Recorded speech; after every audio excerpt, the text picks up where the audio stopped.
Where are you from? I'm from Fountain Valley, California, which is right next to Huntington Beach, which is in Orange County, California. What was your first break? I don't know if I've broken yet. That's sort of a big step. I guess I was in an indie film a couple years ago that went to a couple film festivals, and people really seemed to like it and had sort of like a cult following. So I guess that was sort of a break for me. What have you been in? How long do you have? Just kidding. I did a lot of theater as a kid, and I was in that independent film called God Bless America. I was in a series on NBC called Aquarius. I was in, I'm currently in a Hulu series called The Casual, and I'm in a film that's coming out next month called The Darkness. How do you feel about this career? Oh, that's a good question. I mean, I like it. I'm happy doing what I do. There are things about it that make me want to pull my hair out, but that's for another interview, I guess. But yeah, for the most part, I like it a lot. How did you decide to become an actor? I did a lot of theater as a kid, and it was mostly, it kind of started as like, I really like the idea of people looking at me up on stage. That fills some sort of void in me. And then it sort of became less of a hobby and more of like, oh, I really want to do this for the rest of my life. And then just recently I've started being able to pay my bills with it, so yeah. How would you describe your specialty or type? My specialty or type? I weirdly have played a lot of people who either get killed or kill people or both. That's been like a very common thread in the jobs that I've done. Just this job that I'm currently working on is the first one really where I haven't done anything like super insidious. But yeah, I always play like a smartass, which I don't know why. But and my specialty, I don't know. I guess that's my type. My specialty is, yeah, I guess people who have a really dry sense of humor and are very can be kind of a piece of shit sometimes, but are mostly very cool and funny. I don't know. It's a hard question. Who's your favorite actor who you look up to? There are so many. That's so hard. I really like Frances McDormand. I think she's really cool. And I like Jennifer Jason Leigh. One of the reasons I love Frances McDormand is that she's like militantly against plastic surgery, which I think is really cool of her. In an industry where it's such like, it's almost like institutionalized at this point, she's sort of like a goddess. No big deal. Those two I really, really like. And Juliette Lewis is really cool. What would your ideal job be? I would love to take Anthony Bourdain's job.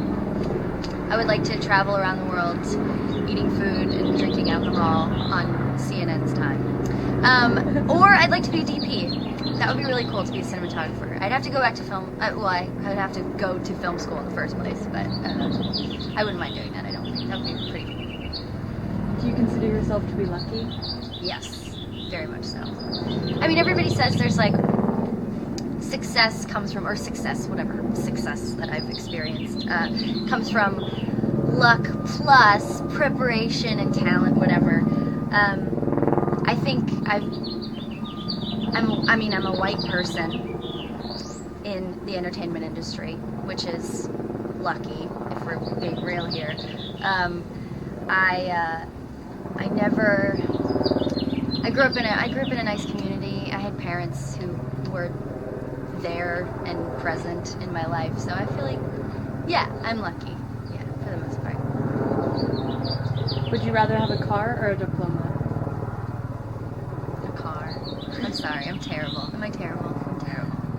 A car. We live in Los Angeles. What are you going to do without a car? I'm sorry. Our public transportation system is not where it should be, but yes, a car. What do you think about the need for instant gratification? The need for instant gratification. I feel like it's, especially in our generation, it's sort of like built into us. Because it's becoming so much more available.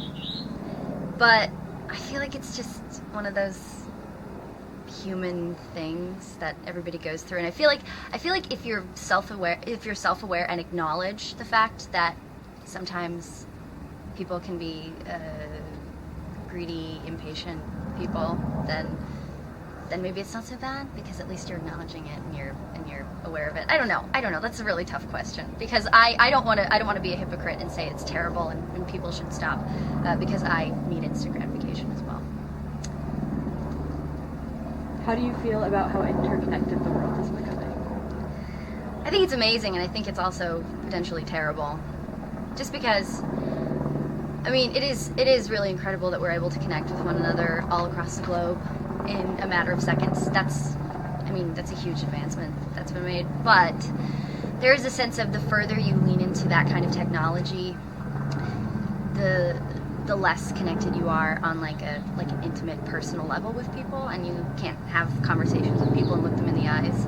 I think there is definitely a potential for that, but I guess it's 50-50 for me.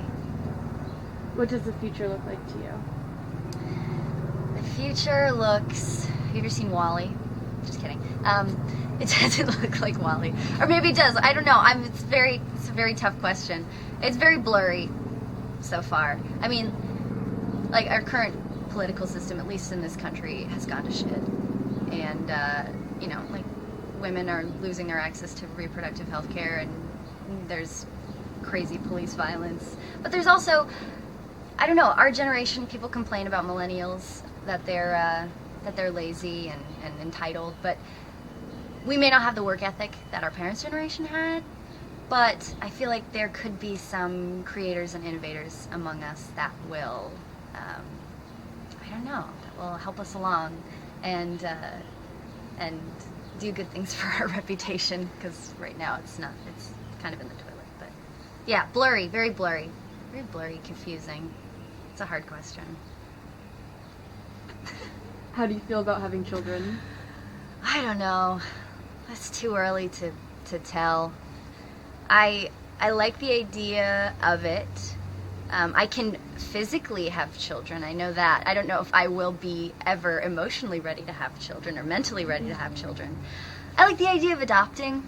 There's a surplus of kids in the world, and I don't know. That might be a possibility for me someday. What challenges do you feel the world is facing today? How long do you have? Just kidding. A lot. I mentioned it before, at least in this country. I mean, poverty is huge. Poverty is like the root of all the challenges that we face. But at least in this country, there's income inequality that's just staggering. And again, women are losing access to reproductive health care, and that's terrible and kind of sickening. And as soon as trans people have become more visible, now people are trying to like deny their legitimacy. So it's just it's not great. It's not great. I'm a very positive person, clearly. What is your favorite way to communicate? Through song. Just kidding. Let me answer that like a not an asshole. I like having conversations face to face. Although when it comes to just the exchange of information, I feel like texting is a much more efficient way to communicate. What do you think of the creative scene in Los Angeles? I don't know. It kind of depends on what art we're talking about. I guess comedy in LA is really, really thriving, I think, and I am a participant, and I like to go watch stand-up and sketch comedy and stuff. When it comes to actual theater, it's a little abysmal, to be honest. It's not that they're not strong actors and producers and creators, but they are. I think they lack the resources to get the word out that they even exist. And when it comes to like tactile art, I'm the worst person to ask this question to. I do not engage in that sort of thing. I wish I did. I feel like Chicago and New York probably trump us completely, but those are my 2 cents. What's your favorite book, film, and music right now? Right now. Book. I just finished reading A Spy in the House of Love by Anais Nin, or Anais. She's dead. She's not gonna come back and get on me about my pronunciation. I'm sorry. Book, music, and film. Music, I've been listening, well, always Led Zeppelin, Pixies, always, forever and ever, Joni Mitchell. But right now I've been listening to a lot of Girlpool and Power Bottom and Back to Marco and Heart. It's the summer, man. It's totally, Heart is such good summer music. Yeah, I've been blasting Heart like crazy. So that was book, music, and film. Okay. Film? Oh my god, I'm so sorry. Film. Well, Kill Bill Volume 1, always. And you know what? This is gonna make me sound like a college-aged boy, but The Godfather. Whenever The Godfather's on TV, I can't help but watch it. Yeah.